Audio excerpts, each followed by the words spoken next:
And good evening, and welcome to our podcast, Sideline Session.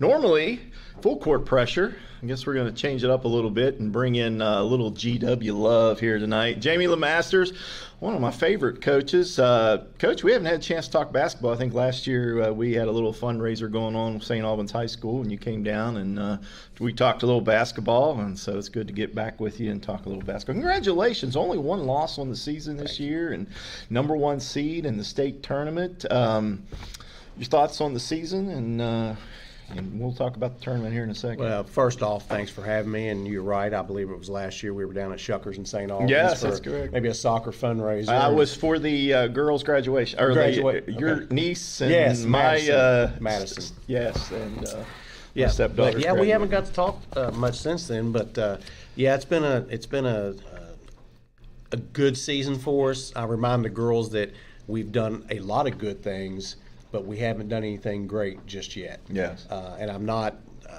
I understand the importance of what we've done, but we also don't want to get too comfortable with what we've accomplished. But to this point, 21-1 on the season, and started 18-0, had a setback up at Parkersburg. That was a 66-73 loss on February 13th, and then we went 3-0 after that, including a second game with Parkersburg in the MSAC championships, which we were able to get 59-54. So it's been a nice season to this point. You know, that's probably one of the toughest teams to get in to get to the state tournament there. So they're really good. Yeah, they are. They're really good. As far as the loss, I mean, I know probably every coach wants to go undefeated, but maybe as kind of a reset there type thing. You know, the girls get kind of complacent and sometimes, and I'm not saying your girls did, right. But I've seen it with every level of basketball. You know, you win, you just take it for granted sometimes, and the state tournament was just around the corner there because that was just a recent loss. It was probably maybe a good reset maybe for you. Or I'm really glad that you see it that way, because I see it the same. I'm not into losing.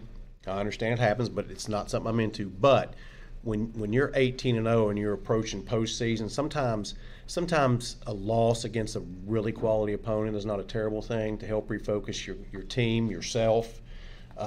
Maybe just here's some things that we're not doing well right now. We've slipped into some bad habits, maybe some complacency in different things. So, again, I've never been undefeated, so and I'm not this year. So, but that loss at that time gave us a chance, like you mentioned, to hit the reset button. So that was a timely event for us that I think's paid dividends coming down here in the postseason these last few games.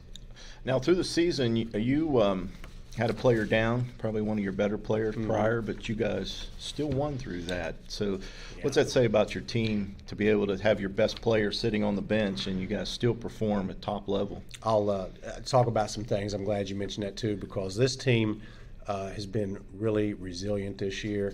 We have had to find several different ways to win throughout the season, one being without Jariah. That was tough, but again, if you look at a silver lining in that, you're able to start Zakira Myers as a freshman and get her that experience. We're fortunate we were able to come out in it because Jariah's a big piece of what we do. But then also, we've had to fight through not shooting the ball well, scoring adversity, sickness, injury we just mentioned. We're down at Myrtle Beach in the finals against Deep Creek in the second quarter. I look up, we're down 33-11. I said, just go get that runner-up trophy and let me get a head start on the way home. But what the kids have done is they always find a way. And generally what happens is they'll sit down and start defending really well, and then they're able to work through it. But we've been through situations where the foul count, there was a particular game this year, and I'll leave out the situation out of respect, but the foul count was 13-1 at the end of three quarters, not in our favor. So we've had to learn to battle through that. We've had games where we just shot the ball terrible. Good shots, clean shots, unselfish shots, but just can't do it.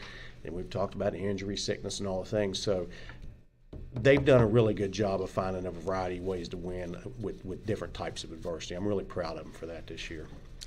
New brackets this year with the 4A.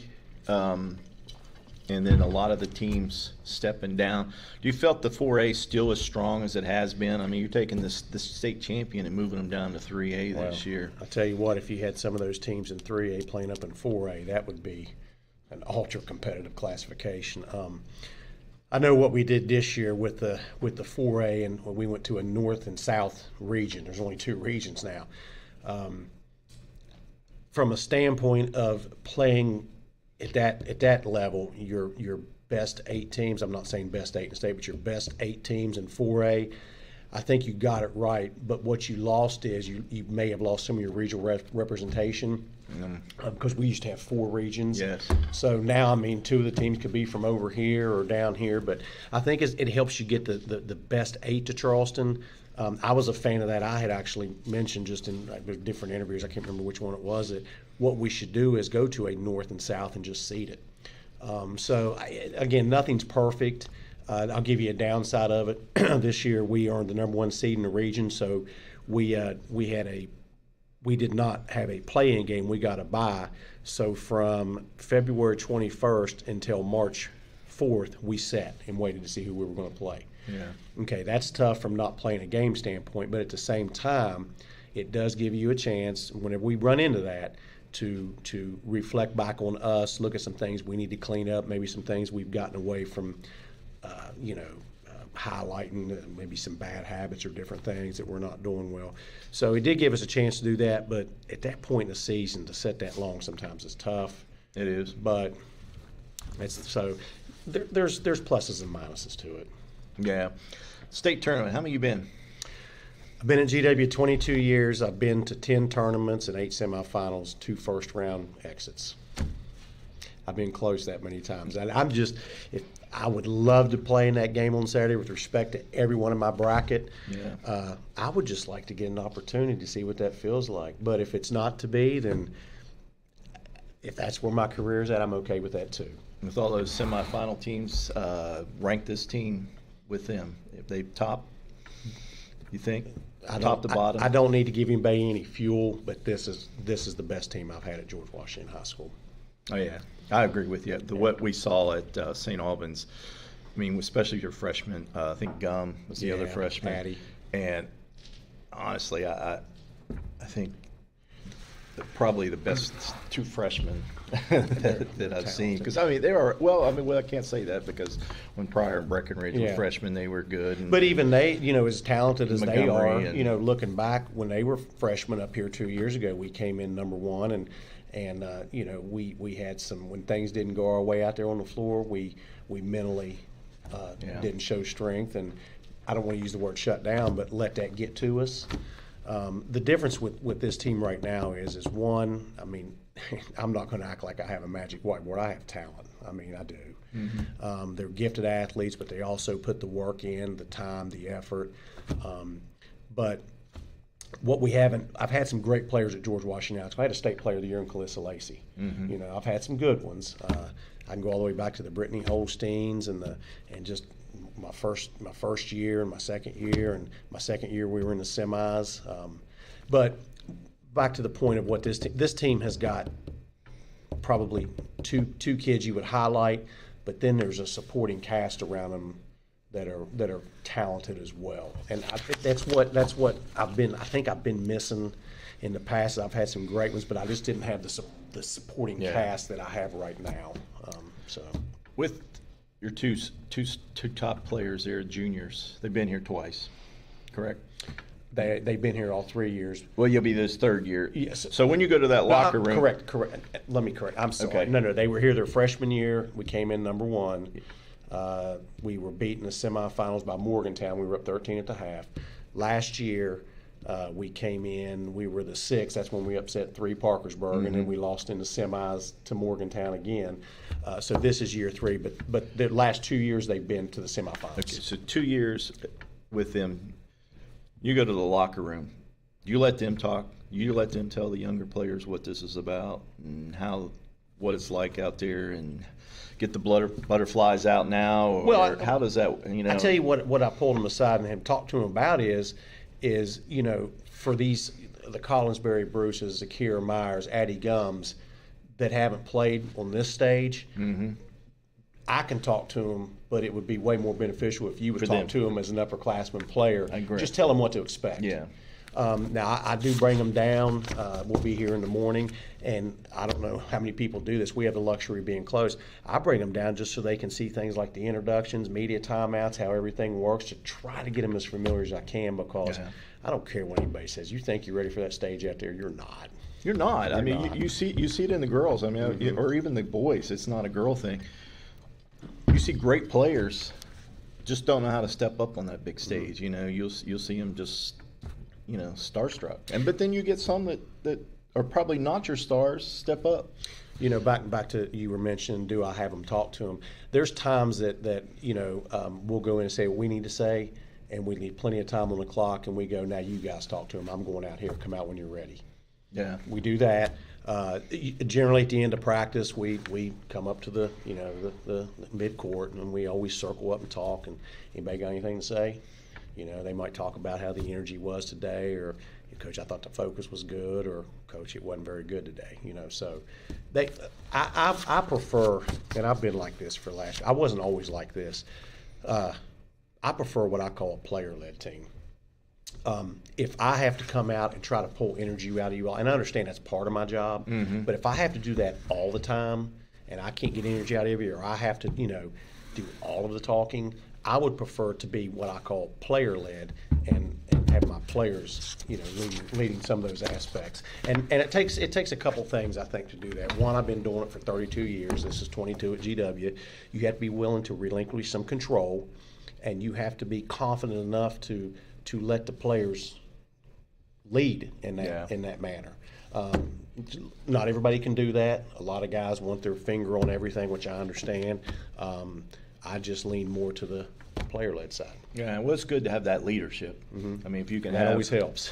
You got them girls that know, what it's like, what to say, to get everybody involved. And I think it's more difficult with girls, knowing I've coached girls in softball and soccer, that I felt that it's really hard to get them to speak up, because I don't know if they just don't want to hurt feelings, or I don't know what it is. I think sometimes you run into that. You've got younger kids who let's talk about maybe their freshman, sophomore year, and then you've got two really experienced kids sitting there as juniors or maybe seniors, and they want to have input, they want to lead. Maybe they just don't know how. To your point, is this my time? Is this my place? Yeah. At GW, we have no such. We don't. There is no such thing as entitlement. If you're one of the best, you will play. Yeah. If you're all freshmen and you're the best, you will play. There's a spot for everybody on our team. There's kids that bring bench energy to me. They don't see the floor a lot, but they bring that bench energy. So there's a time and a place for everything there, and the roles available there. The kids have done a nice job of filling them this year, especially. Yeah. Tournament. I'm pretty sure you've looked at the field, and who on that field of 8 you feel that could give you problems. Parkersburg's awful good, with respect to everybody.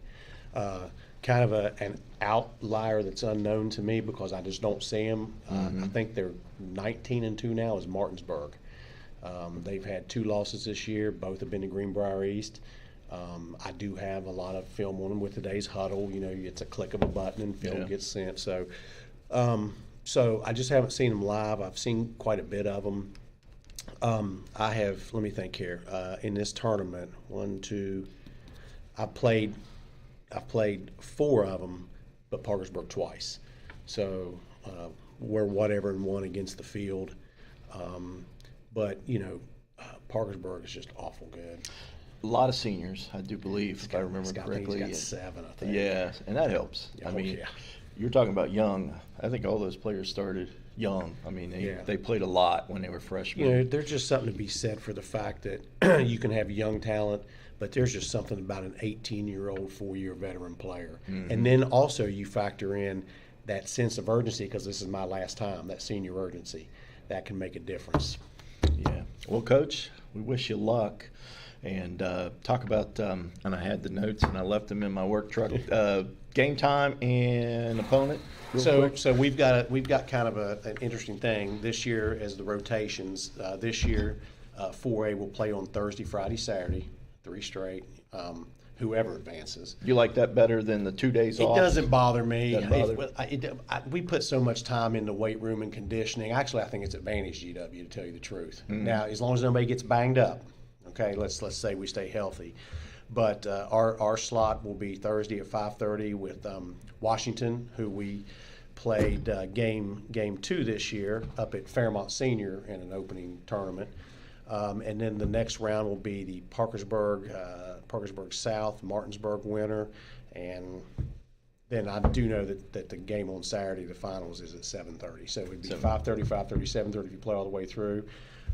Right now I'm just focused on Washington High School and getting through round 1 healthy, and hopefully it comes out as a Patriot win. But like I said, we have played them once. I do remember this. I know it's a 1-8 game, but when we played them, we were down 19-10 in the first. We were down 3 at the half, but then, as I was talking earlier, finding a way to win. We defended really well in the second half, and it was a 51-40 game. So I remember you talking about that when we played. When you played St. Albans, that there's been a few games that this team just seems like it just gets better as the game goes on and gets better defensively. Well, they start defending really well is what they do. Yeah. So it's sometimes you're not shooting the ball well, you're having offensive issues. My team's never selfish, but sometimes you just don't shoot the ball well. So the only option you got is to sit down and really start defending, maybe try to create some easy buckets out front, some live ball turnovers, and that's what they've been able to do. Whenever they really need it, they'll sit down and defend. So, well, good luck.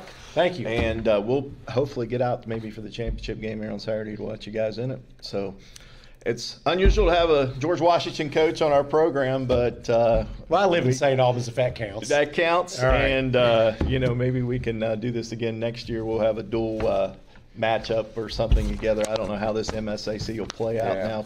It's going to be interesting. I think next year is going to be the same format, but the year after it's really going to change. Yeah. Two divisions, 2 different classifications. So we'll see if this continues, St. Albans GW. So we'll take a break. We'll come back and we'll get you suited with another guest here. We'll see who Elias Gregory will pop in here with us with.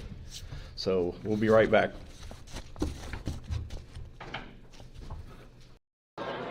Introducing new frosted sodas and floats.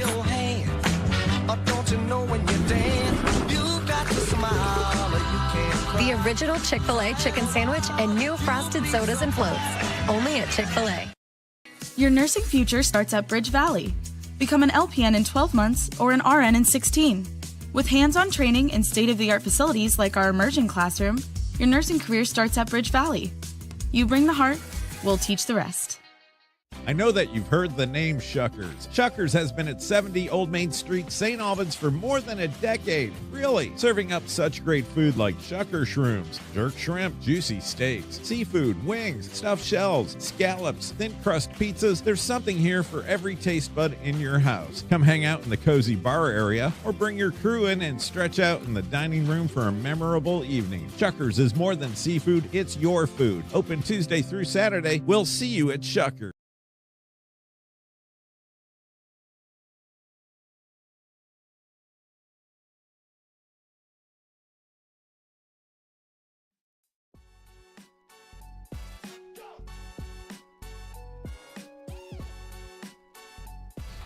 Sideline Sessions continues, and Coach St. Albans, you're not in the tournament, but Elias Gregory is with us, and fresh off of what are we fresh off of here, man? What have you been doing? Golfing here? Fresh off of working on the side deck, which had been heinously mistreated, and so I'm trying to get that till I can get my gazebo set back up the way I want it and get my side deck set back up because it was nice out. We spent a lot of time dealing with leaves and stuff this week, but yeah, not in the tournament, but can't get away from it because I love it too much to get away from it. And I know we had talked about this a little last year, Josh and I, and you had talked about doing things that aren't necessarily always just St. Albans driven. Mm-hmm. So I think maybe because I know you're into soccer, I know Josh will still be in cheerleading and football and everything else that he's going to be in with the younger kids that he has going on. And I think Josh agreed to at least stay on the staff for another year. That's what I saw, and I think that's a binding contract. Is a Facebook comment a binding contract? Yeah. I feel like it is. Okay. So I think this is a nice little toe dip into doing a little something that's maybe not always St. Albans driven, because we can, talk. It's good to talk to Jamie. Jamie does live in St. Albans, he mentioned, and I don't think. We always support anybody local anyway. So he's one of the people. The thing that I have loved about the MSAC, and I've turned into the world's biggest MSAC honk, obviously. The thing that's been great about that is people like Jamie, people like Frisbee, people like Chris, who's up in Parkersburg, people like Coach Schmidt, who's in the tournament. You could rattle off, have all been really awesome to deal with, and were really inviting from the first time that I ever got into the conference. So it's always nice to put people like that on and stuff. So it's good. That's good. I don't even know where you want to start. You want to start with the tournament, or you want to start? We start wherever you want to start. All right. Well, let's take a look at it. Okay. You're part of the 3A division, so we'll start with the 3A. Out of your bracket, I guess you had Nitro and Spring Valley come out of there, and both in the top 3 seeds. Yep. And then.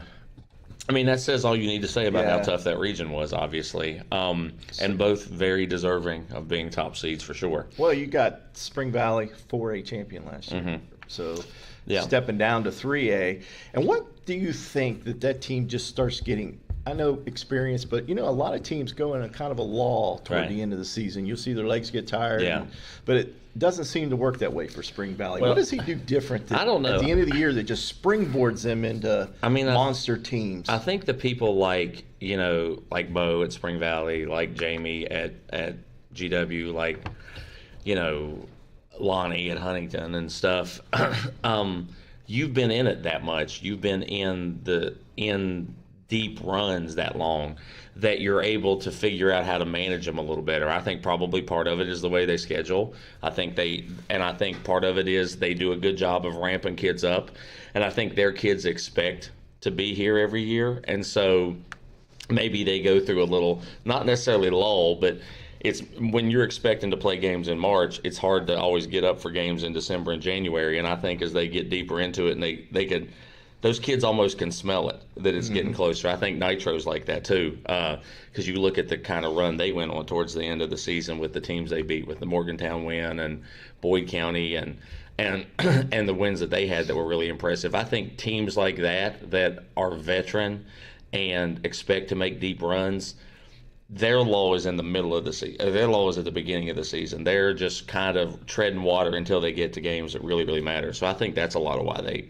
like that. Probably as to what they do specifically, I don't know, but I bet you it's a lot of that. Well, you're talking about the low or the lull. Spring Valley lost to Nitro early in the season, but it didn't seem to hurt them at the end of the season. They still came in one spot above them when they ranked. Which I don't know if there's much difference between 2 and 3, but. To me, not really, because, obviously Nitro. It was interesting that Nitro was the 1 seed in the region, and then so they were seated ahead of them regionally when the regional coaches voted. And then I think I think the way we do the state tournament. Now I'm not going to get into the regional seeding voting right now. But I think the way we do the state tournament seeding is the best way that you can do it. Because I don't really know, I don't think a football system works when everybody's not playing everybody and stuff. But I do think that part of what sometimes gets voted on, if the teams in the South only really ever see the South and the teams in the North only really ever see the North, I think sometimes you get voted based on last year sometimes. Because I think our seeding last year, I think we were seated below teams that we had beat last year, but I think it was like a name recognition thing. So I think that probably Spring Valley winning the 4A title last year and the records being kind of similar and stuff, I think is why they're seated higher statewide. They've been voted higher in the coaches poll every time, which is the statewide teams. I think that a lot of it is name recognition. Not a lot of it. I think obviously you have to win games. But I think part of it is name recognition when you get to you have maybe 8 teams voting on you that have never seen you, that have no clue what you do or even know who your players are. And when you're looking at like records, I think sometimes it's, well, that team won Quad A last year. Maybe they're better than somebody else. So I think that's probably part of it. Yeah. Interesting. But number one, Greenbrier East has played both of those teams, I do believe, haven't they? No, they didn't play Spring Valley. They only played Nitro. Did play Nitro. Supposed to be twice, I think, and I think the second game maybe got snowed out there. But Green Valley East did defeat Nitro, and then Nitro defeated Spring Valley. So it's kind of interesting there. Right. But you've played both. Almost played three if it wasn't for the snow. Right. As far as, but I've seen Nitro plenty because my son, being over there, so I have to go to. I go to plenty of Nitro games, so I've seen them plenty, even though I haven't played them. Yeah. So, not saying there's anything wrong 4 through 8, but as far as 1, 2, 3, equally matched. You see you see a advantage for one of those teams. Or? It's an interesting contrast of I think all three of them are different. It's not. Sometimes you get in this thing where all the good teams all run and gun, or all the good teams press, or all the good teams play slow, or they have a good big or something. All three of those teams are different. I think that, in the way that I think Green East is going to play zone, they're going to play that 2-3 zone. It is incumbent on, can Spring Valley make shots? Can Nitro make shots against that? I haven't seen all the Green East games. Obviously, I saw them play us, and we were not a great shooting team who could shoot you out of a zone. I would be curious to see what Green East's answer is when somebody is shooting the lights out against you, which, Nitro has kids that can shoot the lights out, and Spring Valley has kids that can shoot the lights out. So I'm curious what their answer to that is. Then you look at Spring Valley, and, Bo's there's no secret in what he's doing. He's diamond pressing you. They're running up and down. They're getting threes. I think a big difference in them now as compared to earlier in the season from the two different times I saw them is that Emma Edwards blocking shots, and their center has become such a force inside that she defensively, I think, has changed them a little bit from what they were earlier in the year. But there's no secret what they're doing. They're going to press you. They're going to run up and down. They're going to shoot threes. If they're making threes, they can score 101 points like you've seen. If they're not, they can get themselves in a little bit of trouble. And then I think Nitro's probably the most versatile of the bunch. They want to play a slower pace than the other two.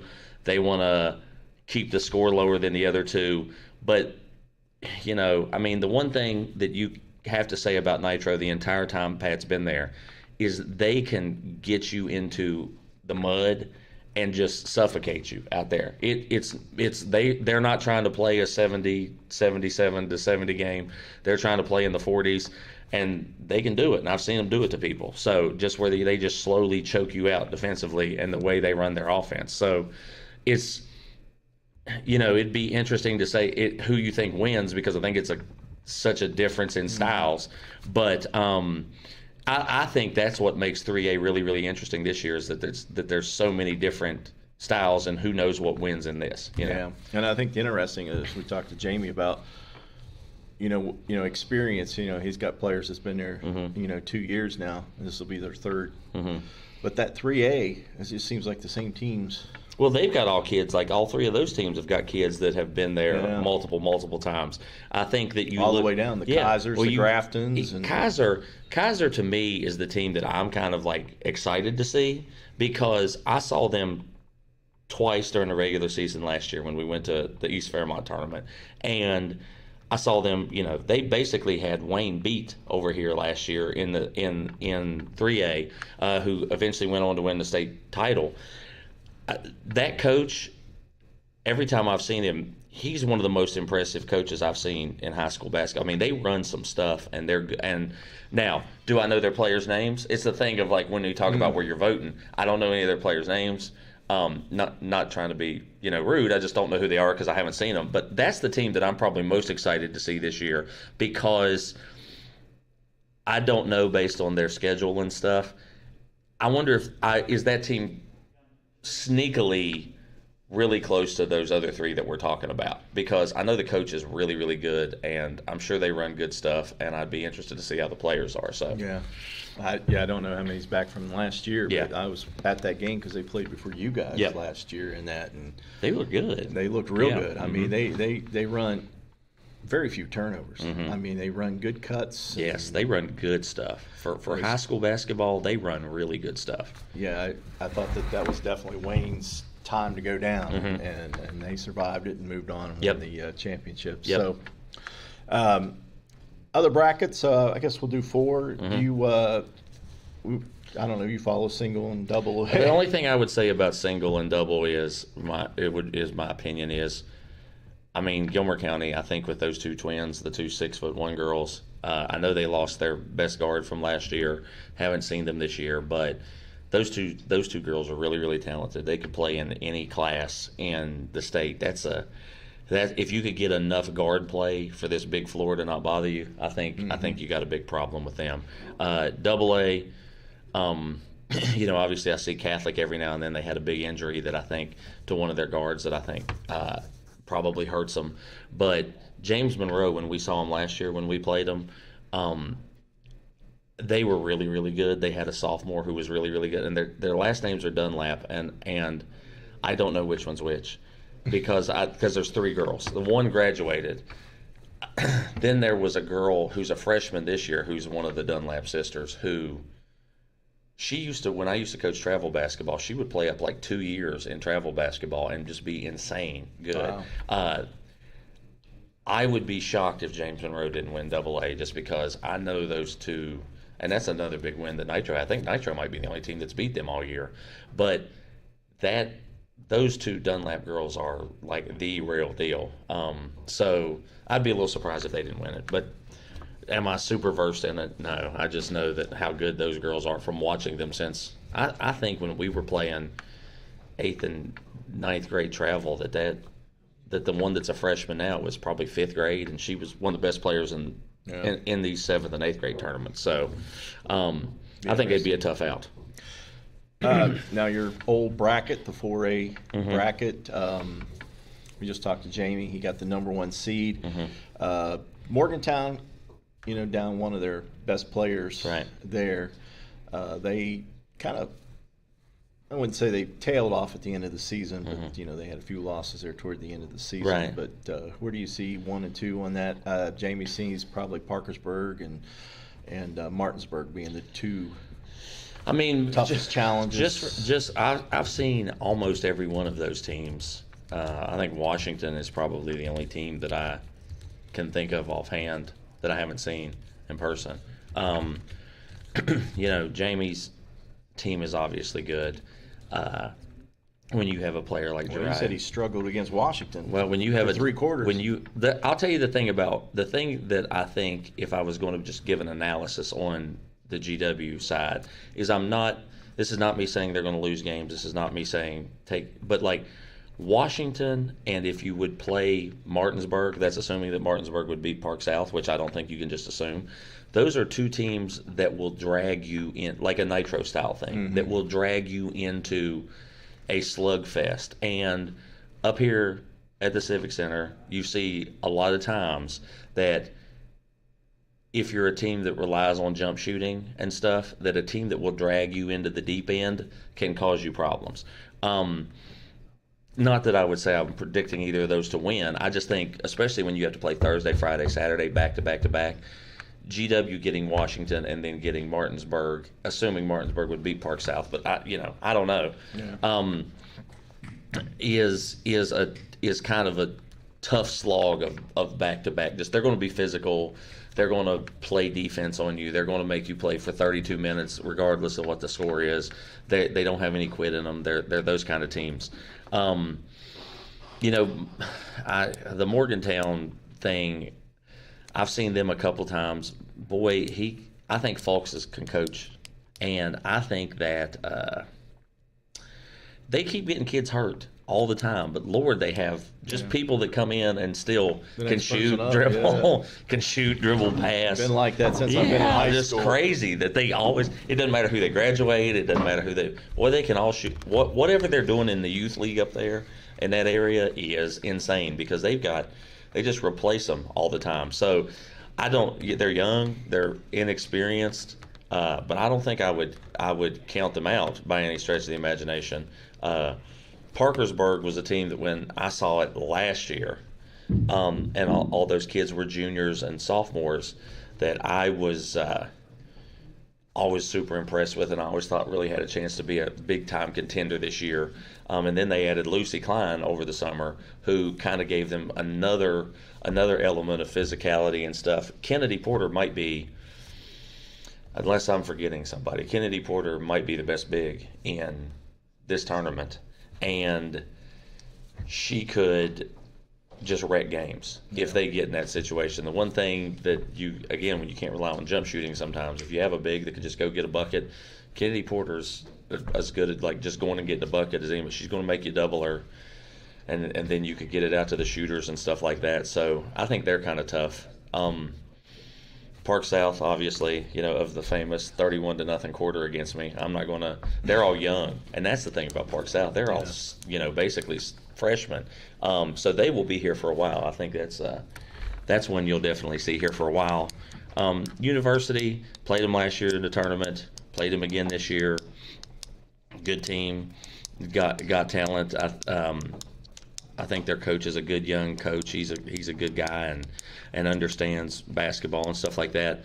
The 4A, I think, to me, and then you got, I don't want to forget about this, Coach Schmidt, who at Cabell Midland, who is like probably the most brilliant coach in girls basketball. It took her 1 year to get there. Oh my God! Like, you want to talk about run some stuff? I always talk about that time that we played her in just some random summer game, and her kid this summer, and she put our kids in the torture rack just of stuff that she was running. They're running crap. They're doing all these things. I think you got a shooter like Gracie who can make shots. You got Braylon who's a really, really good point guard, and they've got Sophie who's a good enough big that she can cause some problems inside too. Obviously I think everybody thinks it's a GW Parkersburg race. No disrespect to anybody else. But especially when you play back to back to back, when you have to play 3 days in a row, an ankle tweak, a knee tweak, something happens to your wrist or your hand, that could change the complexity of this entire thing. So, I think you've got a big 3 in 3A. I think you got a big 2 in 4A. But especially in 4A where it's 3 straight games, that could, just a little ankle tweak could change the whole thing. So. Good deal. Now the MSAC well represented again this year. Some big time schools. You just mentioned them all, but we'll move on to the MSAC. Got some additions coming up in a couple seasons. Yep. Your thoughts? How they're going to do that? Well, this is, me, I'm Mr. MSAC honk, so I don't want to sound like I'm too negative.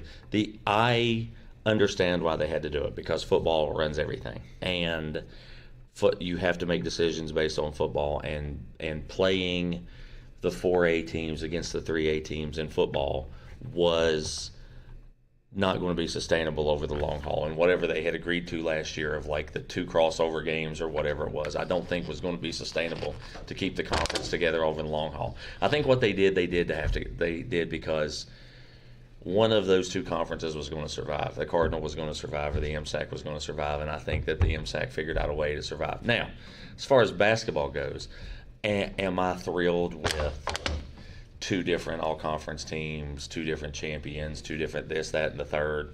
I'm not a big fan of that. But in order to be able to get through and get where you needed to get to keep the conference alive, I think that was what they had to do. I think all those teams, Ripley, Winfield, Nitro, who's the 4th? Ripley, Winfield, Nitro, Hoover. Yeah. Obviously add a lot in different sports. Some are going to be up in football, some are going to be down in football, some are going to be good in volleyball and stuff like that. I think you made it a murder volleyball and softball conference for sure. But I think that the way they did it is probably the fairest way that they could do it, and I think you had to do it to keep the MSAC alive, or else the 3A teams were going to start peeling off. like I said, I'm not crazy about having 2 different conference teams, and because I like right now, being all MSAC means something. Yeah. Even if you're like an honorable mention kid, it means something. I think when you get to where you have 2 different, maybe it's not as prestigious a thing as it was. I do think the Night of Champions thing that they said is going to be all 1-2 games all the way down through and take 3-4 and put them on placement night. I think that's a good idea. I think that's a way to still make Night of Champions mean something in basketball. I don't know. What do you think? Where you at on it? I kind of like it. Maybe not in basketball. Well, maybe you're right. Football, maybe you're good. But there's a lot of good basketball teams out there, boys and girls, that can compete probably with the G-Dubs and the Parkersburgs, and we don't know where those teams are going to be going in 3 years when this all gets fully fleshed out. Yeah. G-Dub will probably still be tough, but who knows? Parkersburg kids might all go across the river to Ohio or something, or Parkersburg South girls. But we've already seen Hurricane kind of slow down and basketball, boys and girls. Well, I think that the main thing I want to do is try to still the way it's been explained to me is we don't play all the 4A. Everybody next year plays everybody still. It's still the MSAC the way it was this year, except we're adding Woodrow. That's the one thing that changes next year. And you guys competed with Woodrow last year. You didn't play him this season. And I think that I would like to still, like, GW's right there. I probably would still like to play them. I would like to still play even if I don't get scheduled against the MSAC teams, and even if they don't necessarily always count towards your standings or whatever they decide to come up with, I still think I would like to play those teams because those teams still mean something, and being in that still means something, and being a part of, like, playing Jamie and Chris and Ed and Christina and all those people, like, you get to test yourself against the best coaches in the state. And so I would like to still play all those people. I think that people may say that's crazy and think, well, why don't you just stay and just only play the 3A teams? But just the MSAC means something to me, and so I would like to still play all those people. But being in the soccer, there's just no competition for GW St. Albans. St. Albans doesn't get the players out, boys or girls. So that kind of helps out. You can you have better chance of beating a Ripley than you do a GW. Right. And I think probably basketball is the only sport to me where, because there's so many less kids on the floor than there are in soccer or football or anything like that. That's where, you could get 7-8 good kids and you could compete with anybody in the state in basketball. You need, I don't know how many you need in soccer because I'm not a soccer guy. But I'm assuming you probably need 10, 12. 12, you need 11. Like good players. Football, it's 17, 18, 19 good players to be able to compete with. I'm sure GW football has, 35 super good players up there and stuff like that. So I could see where basketball only being 5, it maybe makes it a little easier to compete with everybody.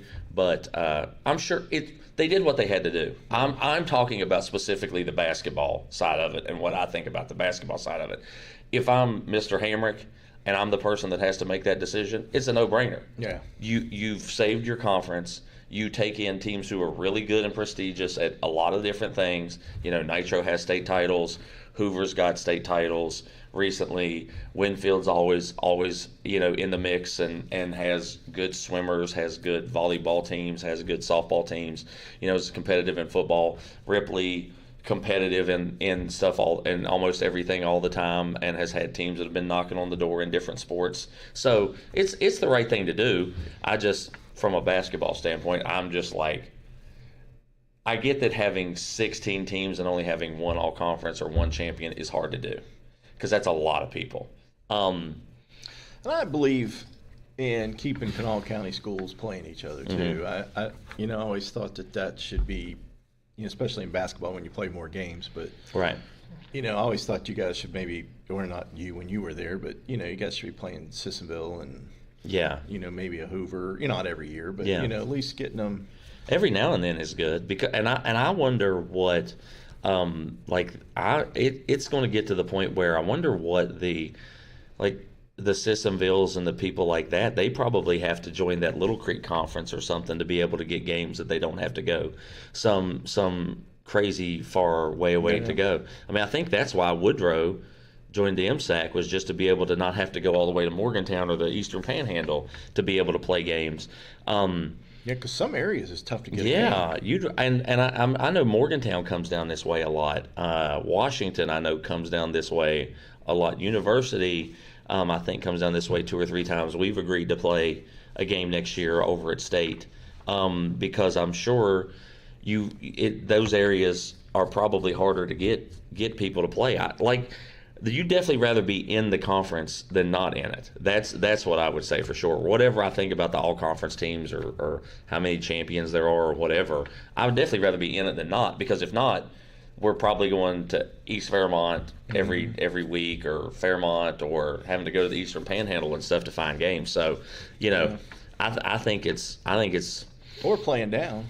Yeah, but it's hard to get double-A games, and you don't want to play down. It's just hard to get those teams to play too. Like sometimes it's not competitive, but like they've got schedule stuff they want to play teams in their class too, and so sometimes being able to get some of those cross-class games, it's a lot easier to get at least I've seen in basketball. It's a lot easier to, like, a 4A team will play a AAA team, and there's not really a lot of issue with that. When it's harder to get to play the AA's, and I understand from their standpoint where it is. We're probably like double the size. St. Albans probably still double the size of Poca or double the size of Buffalo. Mm-hmm. Would it be nice to just drive over there and play at Poca so that you don't have to go, up to University? Yeah, it would be great, but not realistic. Yeah. So I think that it's if you're not in that conference, if you're not in the MSAC though, I do wonder if the Kanawha Valley teams that aren't, how they're going to get games going forward, and how far their travel is going to have to be, and how many times you see Poca at Gilmer County on a Tuesday night and stuff like that. I mean, it's just a thought, but I don't know. Yeah, I mean the way West Virginia's geography and the way it's lining up, you're getting like a section of AA teams and a section of single A teams, but you don't really have that section of 4A teams or a section of 3A teams, which everybody changing classifications kind of helped the 3A out, because you guys, you got Nitro Winfield now and South Charleston and Riverside and Riverside's 4A, but you still have a little group of teams you can play. Yeah. Versus G-Dub. Now, they're 4A. Their closest team is Riverside, but outside of that, they got to travel over to Huntington, Cabell Midland, Parkersburg, and all that stuff. And to only have 20 teams in that class makes it hard too, because you have 20 teams spread over a state that's especially when it's a regional. Yeah, that's this size. It's tough. It's tough. I would like to see the classes maybe end up a little more even. I understand why they did what they did. The formula makes sense to me, but I would like to maybe see the conferences or the classes a little more even to make it easier to schedule, stuff like that. But again, I don't think in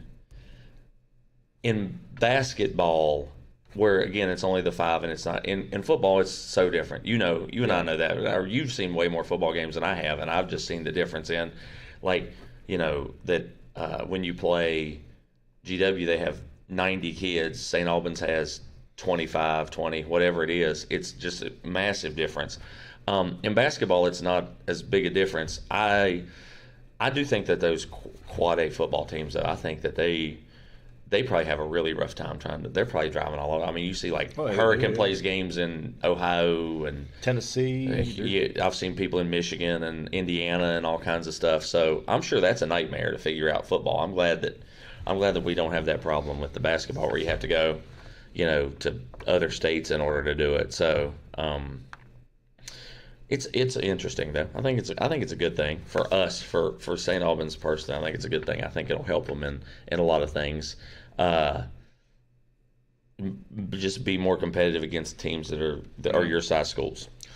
Year 2 in the new region. There's no sectionals anymore. After year 2, your thoughts on that? still On no sections? Well, yeah, no sections, and how you feel about just 2 teams coming out of the region going straight to the tournament. You feel that's good, bad? I know that needs some work. I do think that what Quad A did this year is interesting with the North-South thing.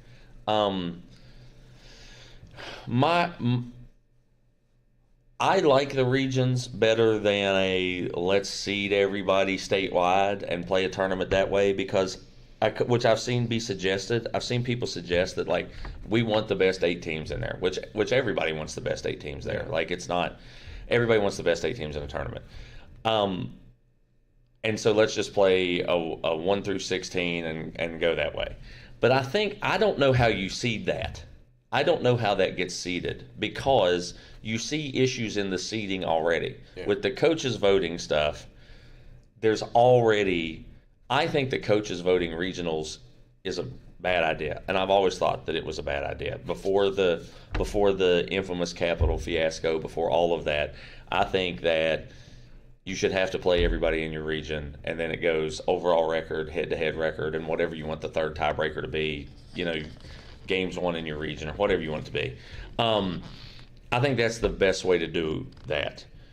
So, saying that, I think that does it suck? It's not great that our region had 2 of the best 3 teams in it, right? It hurt our chances this year to make the tournament. Nitro and Spring Valley are always going to be really good girls basketball programs. You look in the boys region, in our region, that region is crazy with how good those teams are. Winfield, Nitro, South Charleston, Spring Valley. Spring Valley was a 6 seed in that region and is really, really good. In boys, it was crazy. I just don't know how else you would do it, I guess, is my problem. I like it better than the lose a game and you can still make the tournament. Yeah. I wasn't a big fan I of agree with that. And just, to me, I don't know who put that together, but I just felt that wasn't. But it was also not as bad as it was when I was going to school. You're talking about, your teams in your region, but, you get sometimes where every team in that region deserves to be. Yeah. They might have all lost 1 or 2 games, and only one person's coming out of that region. Right. So, that made it bad. I think that there's every year you could point to, well, this system would have allowed this team who was really, really good and didn't make it to get in. Yeah.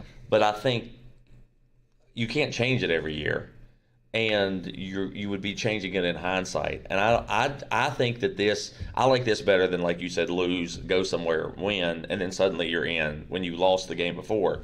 I like that every game means something. I don't think that there's any real other way to do it than this, to me. Now, could we seed it differently? The regions, we could seed differently, but I don't think that anything is – I think this is the best way to do it. Even though I do think that the North-South thing in Quad A is interesting. I'd be interested to see how it was if you had 16 or 18 teams in the North and the South, because they only had 10. So I think, like, maybe the top 4 seeds didn't even play in the first round, and then the first games played all those seeds, I think is how it worked. But I would be interested to see a North-South, but this is going to be me being a honk. I think the South has really, really good teams in it. Yeah. Even if you were North-South in high school basketball this year, there's still going to be good teams that miss the tournament. So you can't let perfect be the enemy of good. And I think trying to change the regional things is letting perfect be the enemy of good, in my opinion. So. Yeah, and we talked. We felt that Nitro was probably the number 1 seed in the region, and well deserved. And like you said, Spring Valley, could have been that number 1 seed in the region. I mean, I don't know how you voted, but so I think that played out. Well, the votes were public. My vote was Nitro 1, Spring Valley 2 in the region. Like, I don't have any. My votes were public, so I could tell you how I voted. There you go. Nitro 1, Spring Valley 2 in the region, because head-to-head matters to me. Like, I think head-to-head matters, and even though it was early in the season, and this is no disrespect to Spring Valley at all, because obviously I've played them 5 times in the last 2 years. They've ended my season 2 straight years. Yeah. Definitely no shade at them. You were just setting them up to play them again. Definitely no shade at them. But I just think I just think head-to-head matters. And if you beat that team and there wasn't some kind of crazy extenuating circumstance, and I think most of my region voted that way. I think that was the way most of the region voted. So, there were some odd votes in the region that I'm not going to get into. People could get into them if they want to. But I voted Nitro 1 and Spring Valley 2 because head-to-head means something to me. And since the only loss was in the region was to each other, that's what I had to do in that one. So yeah. All right, good deal. What else is on your mind, Coach? What else do we have in there that you said you had some things bugging you? Let's get it out. I'm not talking about any of that on camera. The stuff we were talking about pre, I'm not talking about on camera. I did get Mr. Brian Shepard, ex-former wonderful referee who used to ref me in Buddy League games, did set me straight on a rule that I did not realize was that way.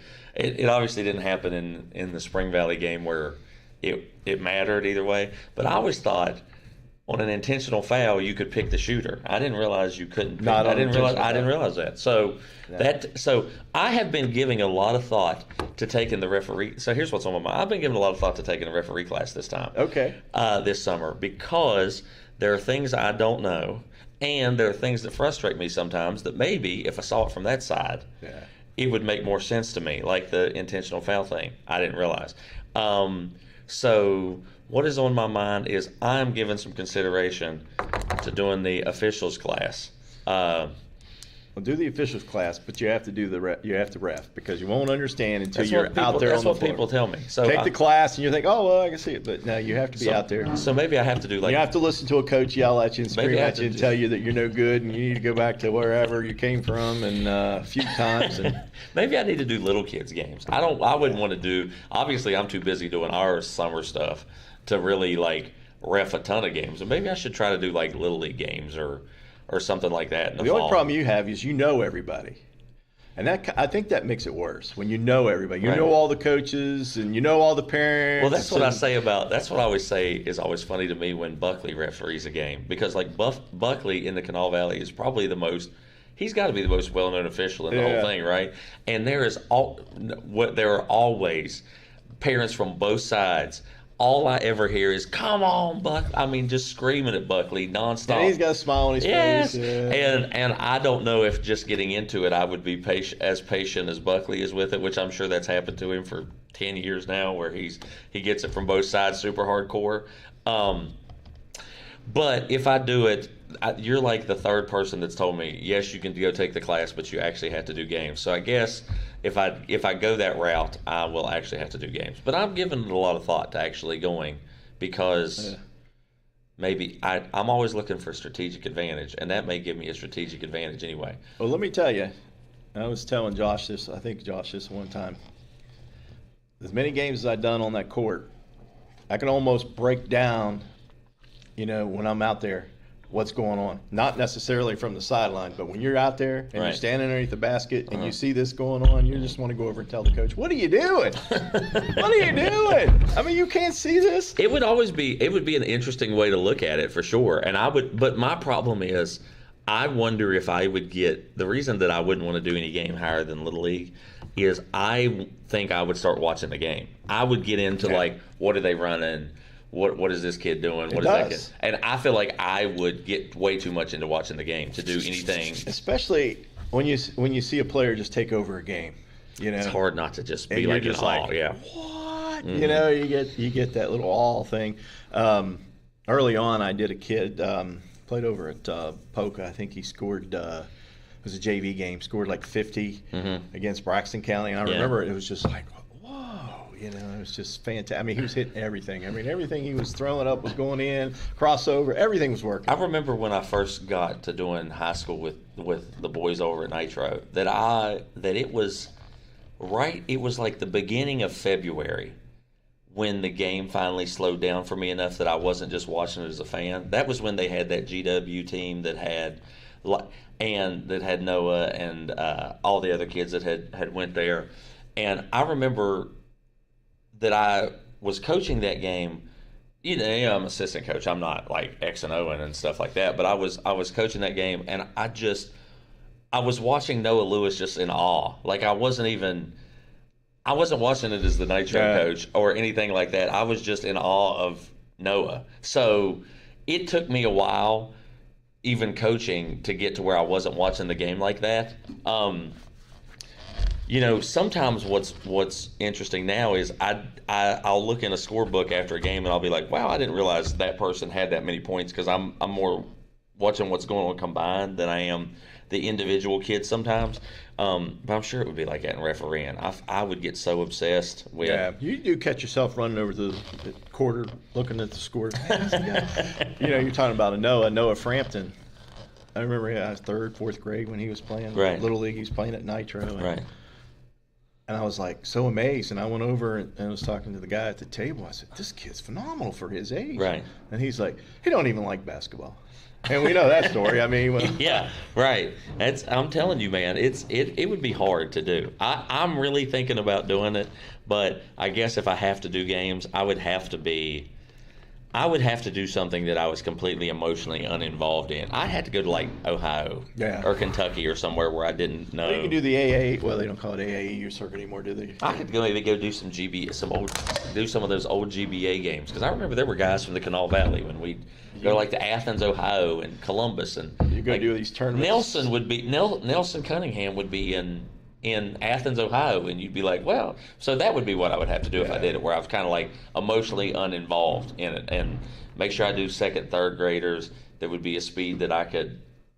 I'm surprised that Coach Almond does not give you all the key elements of officiating over there. He does. He's always funny because he is probably, of our people on the bench, he is the official, but he is probably the most critical of officials of anybody on the bench, and that might be because he understands it. Yeah. You know, I think when I was going through my confusion of the intentional foul, why I couldn't pick the shooter, I think Coach was probably sitting there thinking, he's an idiot. Why is he? Yeah. But he was nice enough to not tell me at the moment that I was an idiot.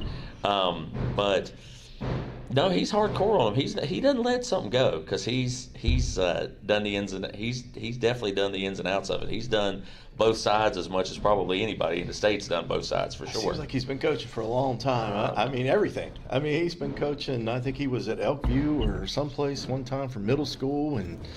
Right. Sissonsville. And I know this isn't like supposed to be girls basketball. This isn't supposed to be a St. Albans show, but like my coaching staff is so good and was so good this year, and man, I'm looking forward to, you know, obviously we're going to get back at it pretty soon, because I want to be competitive next year, and I think we have a chance to make a leap next year. But like somebody like Greg, who I met Greg through AAU basketball when I was doing AAU, and he was there maybe with his oldest granddaughter some, and his youngest the grandson now, who's getting ready to be in high school in 2 years. And I always remember the people like Greg and like Chris Fieldhouse and people like that when I was just some goof running around coaching AAU who didn't really know what I was doing and just, you know, trying to figure out what was going on. Greg was always so nice to me and always went out of his way to like answer questions if I had. And a guy like that to like put time into you when you're just a goof, and then him to come and help this year was really awesome. Some of the stuff you see now, and I'm only 2 years in, so it'd be crazy to think about like when you're Jamie and you've been doing it for 22 years, what that would be like. But so much of this stuff is just full circle already that, man, I love it. I love it, and I'm excited to do it, and hopefully we get to do a boys show next week. I'd like to do a boys show next week if you and Josh have time to do it, and we can get some more guests. Coach Frisbee was supposed to be on our roundtable here today, but he got pulled away for work.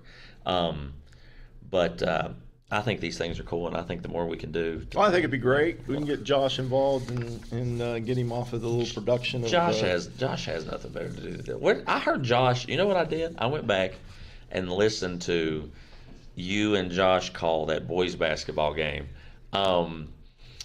Josh sometimes a little apprehensive about being on the mic, and he's like all this stuff that he does. That's why I'm glad that he said that he signed his contract in the Facebook comments for another year.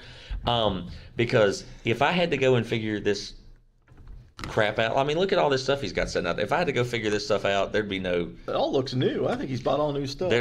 You know what he was telling me one time? He went on this. I always said that there was this old mechanic that my dad used to have that if he would just stop telling you about the car, he could fix the car in 30 seconds, but he wants to tell you every little piece of it because he just likes it that much. And I'm sure that's how my mom feels when I talk about basketball. I can tell she just glazes over. But Josh was talking to me one time about like a camera or a sound system or a speaker or something, and how much he had spent on it, which I won't say on here, but how much he had spent on it and all the stuff he had done on it.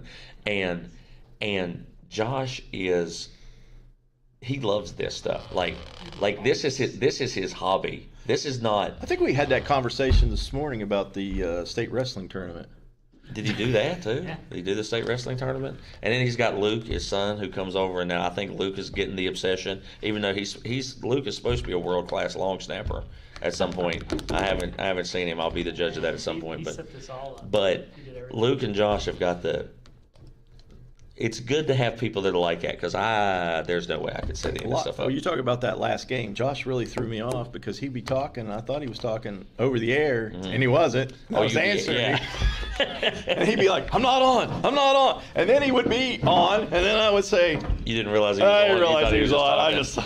The one thing that I love about the headphones is sometimes, and it's usually at Luke, Josh will be yelling at Luke for something. I don't know. It seems like before the game there's a 5-alarm fire that's something Luke has done. Either Luke has done it or one of these days we'll get to the bottom of it. Yeah. But either Luke has caused the problem or Luke is supposed to be the person fixing the problem because we'll be on that thing and I'll be talking to you and Eric and all I can hear is Luke in the headset and I have no idea what you said sometimes. And I think that's where me just talking and maybe not even answering your question sometimes came from because I know Luke did something or Luke is fixing something, but that's all I know about the question you asked me. So. I think it was the score bot. I mean, that seemed like that score bot was Luke's. I don't even know Luke's nightmare this year. I mean, he just could not get that thing to work, and that's why it's a good poor thing. Guy. That's why it's a good thing to have people like you and people like Josh and people like Luke, and that will donate time and work and do stuff like this. And that's why I think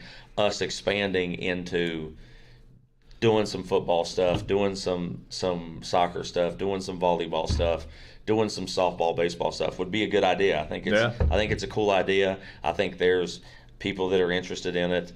Not necessarily my take, but like just in talking about it. So I think it's a good thing, and I think it's hopefully we can do Josh can get us set up with a boys show next week, and I will work on getting more guests so it's not just me vamping for 45 minutes. There you go. Well, let's talk about your schedule here for this week. Yep. You got a cot here at the stadium here? Come on now. Are you sleeping under the bleachers? I haven't missed. The last state tournament that I didn't go to at least one day of, boys and girls, was when I was living in Virginia when my mom was going to law school in 6th grade was the last time I didn't. So I will be over here there at least for the morning tomorrow to watch Catholic, because I've seen those kids since they were in middle school and stuff like that, and I'm a big fan of some of those kids on that team. Then Wednesday moved in, Thursday moved in, Friday not leaving, Saturday not leaving. So yeah, I'm moved in here for the next. I moved in here for the next 3 or 4 days because I love this stuff. I think he's got a trailer. Josh got a trailer out back there. He got that trailer. You know that trailer that he had at the? Were you over there when he did that thing at the Mound where he was doing the concerts and he had the trailer? No, it's probably the same one. It's in Florida. Oh, okay. Well, he needs. That's what we need. You're right. We could get him get us set up out here on the lot and have a good walk over to First Watch for breakfast. Walk back over. We can have a good old time. That's what we need to do. Because Josh basically lives here. They take vacation. And Luke will because school's out. So Josh and Luke they'll probably live over here. I'd say they don't leave. Yeah, they probably won't. Are you coming at all this week? I'll be here sometime.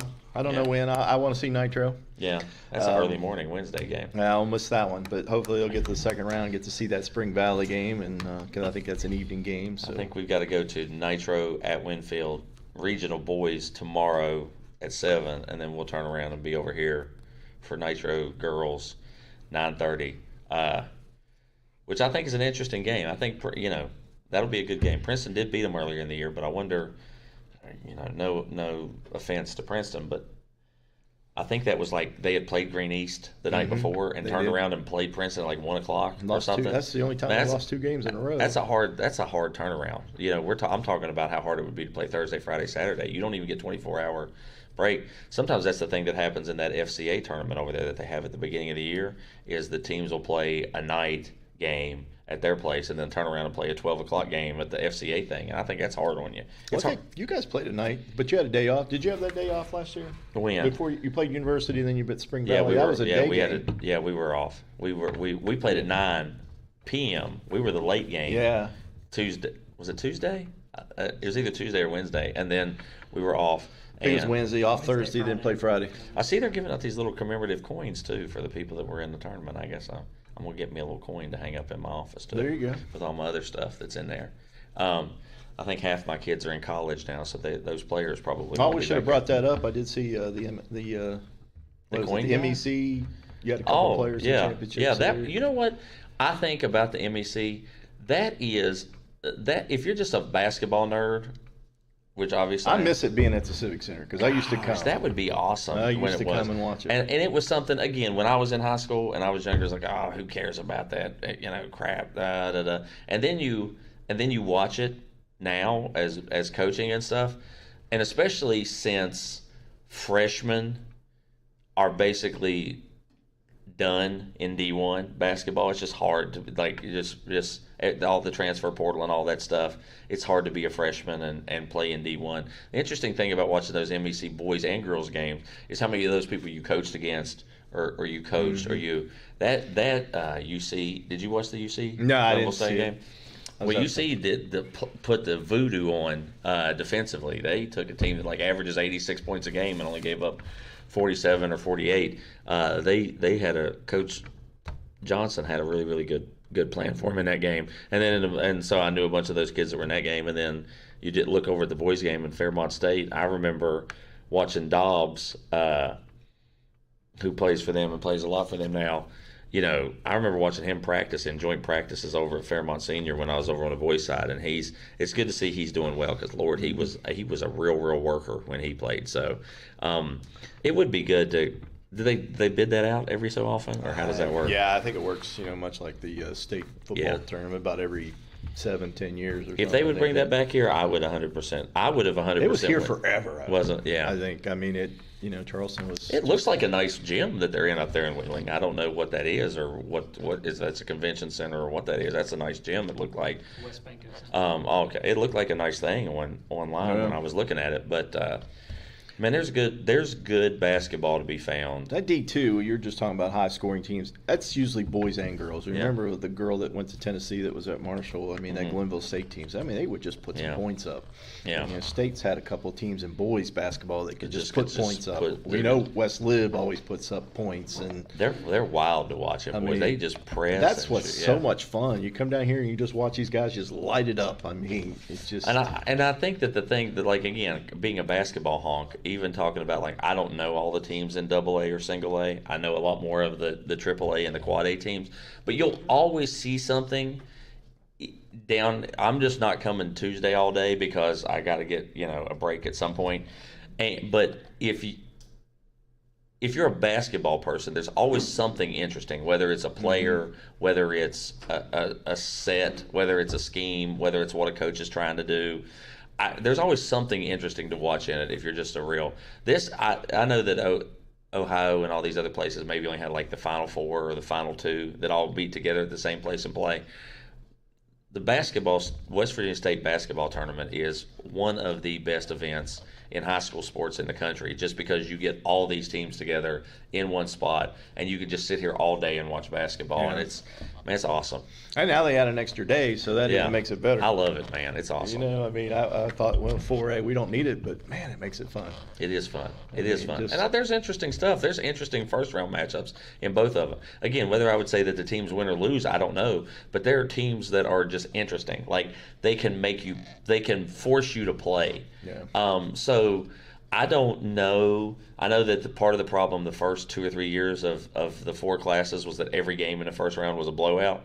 I don't think it was like that last year, where it wasn't every game was a blowout. And I think this year is going to be much less. Well, we had blowouts last year in the championship games. Spring Valley, and Gilmer County definitely blew whoever out.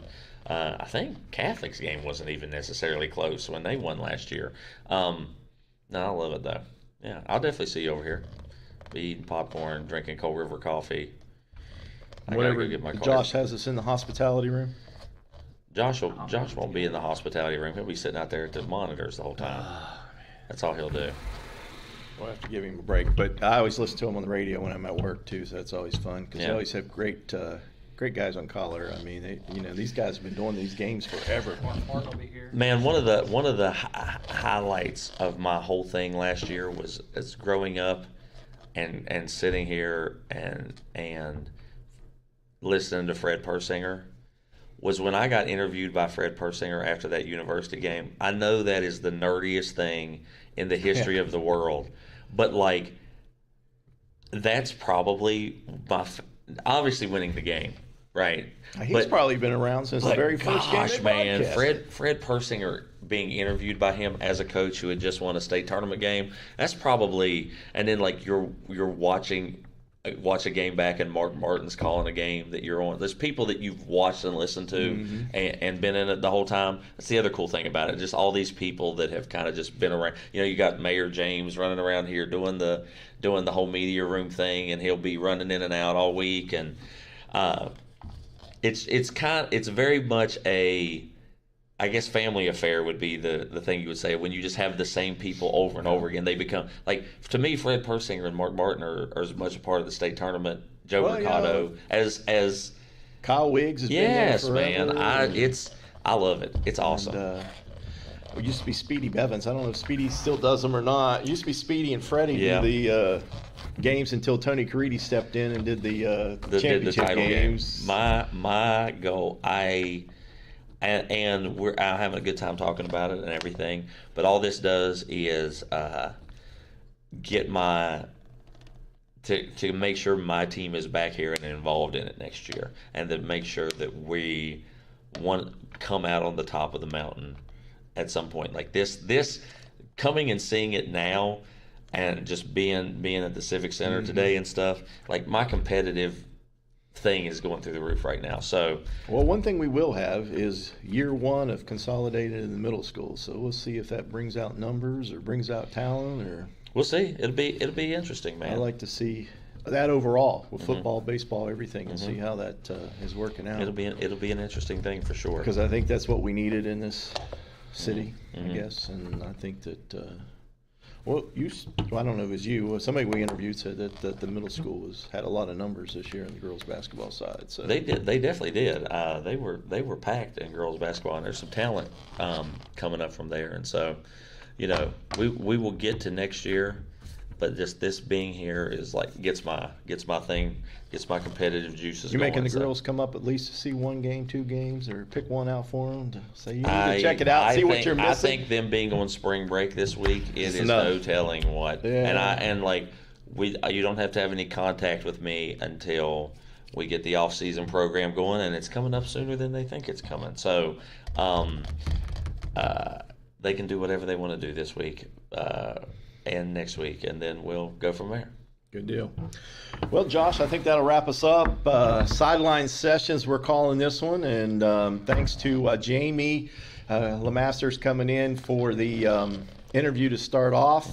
Thanks to the Civic Center. Boy, this is great. You think it's great? Yeah, I mean, we're in the press. I told you, it's got me wound up. The only thing would have been better if we were sitting down on center court and we got the big picture of the backdrop of a basketball hoop or something. Josh will get that figured out. Josh, listen, there's nothing Josh can't get figured out. He'll get that figured out. Maybe we can do that next week with the guys, and we can have a big ESPN table or something. That'd look good, wouldn't it? Yeah, it Josh will would. figure it out. He figured out how to run the cables there and everything. You know, it'd be like from the national championship game. Yeah. I mean, it doesn't get any bigger than this. You know, I was in the hotel business prior to doing what I'm doing now, and it was huge. Let me tell you, people would come from all over. You know who brought the most people were single A schools. I think if you're in a community with a single A school, everybody came. I think if you didn't come, you were an outcast. Well, even in AAA 2 years ago or 3 years ago, whenever Nitro won the title, I remember they played Lewis County. And this place was so full of Lewis County people that it was there couldn't have been a single business in Weston open. It. Couldn't have been.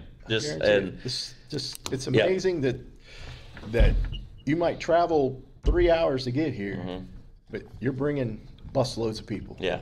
I mean, it's just they must just load that bus as full as they can get it and take as many as they can and for sure drop them off at the door and usually when they pass out the end of the year or whatever the best fans, it's always single A school. So we'll see. I think Pocahontas County's first up or one of the first up schools. So and Wyoming East, another one. I mean, they'll bring everybody from Oceana to Edgar to whoever else is consolidated. They'll all be loaded in. Yeah, it's for sure. Just like grandma, grandpa, and they might even dig up the dead and bring them in. I don't know, but it will be jam packed. So, thanks again. Thanks to Josh. Thanks to Luke. And Coach, we'll see you next week. Hopefully. Sounds good. Coach Elias Gregory. I'm Mark Seipel. Thanks for joining us.